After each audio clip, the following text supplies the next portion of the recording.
Welcome back, my friends. Got an interesting one here again, talking about Trump's tariffs and Thomas Sowell, who I have a lot of respect for. Let's see what he has to say about the situation. I think what happened in the stock market recently, when things came down substantially. I want to show you of my absolute heroes. You guys ask me in the Q&As all the time, what is the interview that I enjoyed most after, for the decade plus that I've been doing this? And it is when I went to Stanford and interviewed Thomas Sowell. He does not do many interviews. We've been trying to coordinate something. We're still working on it. But he did an interview with Peter Robinson at Stanford. This is in the very same, Peter's in the very same studio that we were in. And here he is criticizing Trump's tariff. So I'm trying to show you every side of this. Take a look. What do you make of the present President of the United States and his tariffs? It's painful to see what a ruinous decision from back in the 1920s being repeated. Now, insofar as he's using these tariffs to get very strategic things settled, and that he is satisfied with that. But if you set off a worldwide trade war, that has a devastating history. Everybody loses because everybody follows suit, and all that happens is that you get a great reduction in international trade. The other disturbing in another sense, Franklin D. Roosevelt, when he was president in the 1930s, said that you have to try things, and if they don't work, then you admit it, you abandon that, and you go on to something else, and you try that until you come across something that does work. Now that's not a bad approach if you are operating within a known system of rules. Mm. But if you are the one who's making the rules, then all the other people have no idea what you're going to do next. And that is the formula for having people hang on to their money until they figure out what you're going to do. Let's talk about that. Amen to that question. People love stability. People love predictability. When you got a rogue character out there thinking they're, helping out, which, me, if you follow my channel for any length of time, you know that I now believe, after COVID times, that the government is not here to help us. They're here to do the other thing to us. It's very clear to me now, and look back over history and you're like, oh, okay, I see it now. I didn't before. He mentioned what happened prior to WW2, and I've studied that as well, and I talked about that in the listening to the Singapore PM video, Prime Minister talking about the tariffs, and he was saying that, alluding to what Thomas Sowell is doing here. It starts with trade wars, then it goes regular war. And then I question and I ask myself, well, I wonder if all the people that Donald Trump saved with that thing, that he is the father of or grandfather of, whatever he calls himself these days, I wonder if all those people he saved will be more or less than the people unalived if this thing goes full-blown trade war, real war, etc. Like, what the F, bro? These guys are sketching me out. Let's continue. And when a lot of people hang on to their money, you can get results such as you got during the Great Depression of the 1930s. So if this is just a set of short-run ploys for various limited objectives, limited in time, fine, maybe. But if this is going to be the policy for 4 long years, that you're going to try this, you're going to try that, you're going to try something else, a lot of people are going to wait. I think what happened in the stock market recently, when things came down substantially, for quite a while, and I note that various people are holding on to their money before they do anything because they don't know where this is going to lead.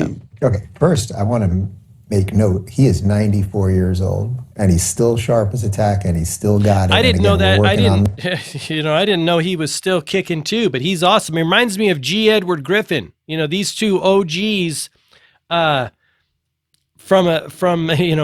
brains and then some about what's going on, trying to wake up the American people. That's why I share their information. I share a lot of G. Edward Griffin. I encourage people to go watch his stuff about the Federal Reserve, what happened in 1913. This is why I'm skeptical and I don't trust government, is because in 1913, over 100 years ago, our government handed over our monetary system, managing of our money, to private central bankers. That is sketch AF. Let's watch the last part of this video, then we'll jump into comments. So stay tuned on that. We'll probably go up to Stanford and do that. He's making an interesting point there. What you don't want to do is set off a worldwide trade war, right? So you suddenly rejigger the entire system, right? And you start charging people different things and you rip up all these deals. And then what happens is every country could basically be like, okay, we're not doing trade anymore. We're going to do everything ourselves. And then you upend the way that we've been operating sort of post-World War II, right? Like that is an argument you can make. The question here is this just the bump that Trump and Elon talked about? We're going to try to make things a little bit fairer. And then if we make things a little bit fairer, which again, already several countries have just completely removed their tariffs altogether because Trump did this, then we'll be able to produce things here in the United States again, right? We're a consumption economy. We don't really produce things. We used to have steel factories and things like that. Now we outsource everything. Everything you buy says made in China on it. There is a reason for that. So that's Sowell's opinion on that, what could happen. That's a little bit counter to what Trump's been laying out and what I've been laying out here. All right, you know how I feel. I don't think government's here to help us. I don't think government's here to help the people. I think it's here to manage the people and keep them from uprising while they enrich the 1%. That's what I see. As you know, the biggest problem facing humanity from my perspective is the wealth transfer that's already taken place and is continuing to take place from the 99% into the 1%. Right? Where did Gaddafi's gold go? Where did Saddam Hussein's gold go? Remember, they were going to sell their oil for gold, and all of a sudden, both of those guys became public enemy number one and had to be, unalived to free their people and give their people freedom and democracy, which is some straight up bullshit, because how do you bring freedom and democracy to a destabilized country? And also, in the process specifically of Saddam Hussein, they unalived hundreds of thousands of civilians, moms and dads and kids and brothers and sons and grandmas and grandpas. What the F, bro? I'm super sus of these guys, and I don't have a hard time talking about it either. That's why I share this information. If you want to, share this, feel free to do so. Let's jump into the comments and see what people are saying down here. Next door neighbor of Dr. Thomas Sowell here. That guy's a lucky guy. He doesn't get out much lately, but his wife Mary is astounded when I show her every few weeks how he has blown up on the interviews or on the interwebs. I never pass up a chance to listen to Sowell. He's American treasure. 94 and still sharp as a razor. Again, same thing with G. Edward Griffin, one of the most gifted and intelligent Americans to ever live. I'm from the Philippines. I've been a long follower of Sowell. Dr. Sowell is a gift to mankind. They're not really given any what they think of it. He is arguably the most brilliant person in recent history. I found Sowell 30 years ago, learned a lot. I'm glad you present arguments from different sides of the issue. Yeah, that's nice. It is interesting to see Rubin. He's very pro-Israel, which I do not agree with him on that. I see Israel as the biggest problem child in the whole world. And, when you look at, like I did a video prior, Miriam Adelson gave Trump $100 million. Who does he work for? The American people or Miriam Adelson de facto Israel? Everyone's got to answer that question themselves. Let's see. Best economist, Trump talking about this in an interview, and he said, I hope this works. I think it will, he says. And if I'm wrong and it doesn't work, we'll recalibrate and we'll admit it. I think that's about as fair as you can get. Let's talk about that and then we'll wrap it up. I'm working on some shorts. I'm quite a bit behind. I'm working on some shorts to share knowledge and information with my fellow human beings. George Bush was certain and so was Benjamin Netanyahu, that going into Iraq and unaliving Saddam Hussein was going to make the Middle East safer.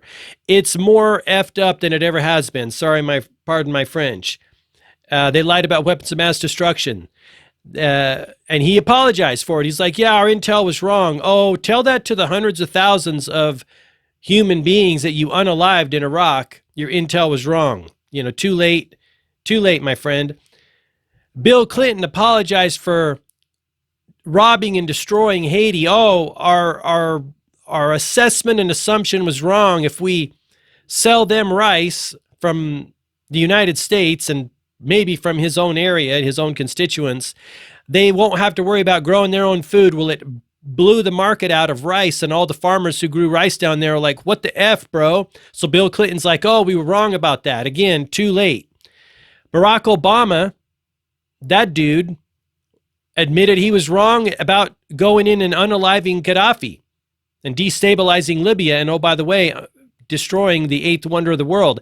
How many times do these SOBs, I don't feel bad about calling them that anymore. These SOBs have to hose over humanity and come back and say, oh, we're sorry we did that. We were wrong. Like in a tribe or a small community, if your leader's wrong that much, that leader has to go away and never come back. Like they're ostracized from the community because the community suffers. On the global stage, they just get to come back for a second freaking term, Bill Clinton apologized not only for the Tuskegee experiments. Granted, he wasn't in charge when the Tuskegee experiments went down, the sickest, twisted shit you have ever seen or heard of. Look it up if you don't know about it. And said, we apologize for this shit. We destroyed people and families. We're doing some sick, twisted shit. And then he also apologized for the radiation experiments. I don't understand how people can look to these mofos and trust them after the egregious crimes against humanity that they've done all around the world and here on our own soil. And this is going to be just like that. I don't need a crystal ball. This is going to be disastrous for not only Americans in the United States, but it's also going to be disastrous for the world and could put us one step toward WW3, I don't know. Let me know what you think in the comments section down below. I'm over it with these guys. Thanks for watching. Be sure to check out One Life, which is a system for living and winning the life that you want at thisismyonelife.com. I appreciate you. I will catch you in the next one.